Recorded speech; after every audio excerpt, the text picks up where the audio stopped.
আমাদের নবী সাল্লাল্লাহু আলাইহি ওয়াসাল্লাম আমাদের ঈমান, নবী সাল্লাল্লাহু আলাইহি ওয়াসাল্লাম আমাদের গায়রত, নবী সাল্লাল্লাহু আলাইহি ওয়াসাল্লাম আমাদের মাকাতাত। যে ব্যক্তি রাসূলুল্লাহ সাল্লাল্লাহু আলাইহি ওয়াসাল্লামের বিরুদ্ধে দাঁড়াবে, সে যদি আমার বাপ হয় আমি তাকে কত করি। এখানে চলবে না। তোমরা কোনদিন রামকে নিয়ে কথা বলো নাই, তোমরা কোনদিন কৃষ্ণকে নিয়ে কথা বলো নাই, তোমরা নরেন্দ্র মোদীর বিরুদ্ধে কথা বলো নাই। তোমাদের সাহস কি করে হয় আমাদের রসুলের বিরুদ্ধে কথা বলা? ইমানের মৌলিক সত্য রসুলকে ভালোবাসা, ইমানের মৌলিক সত্য রসুলের ইজ্জতকে ইবাদত করা।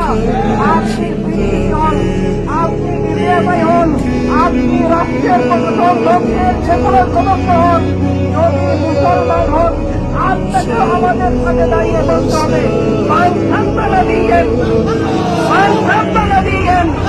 উস্তাদ রাসূল কি সাদা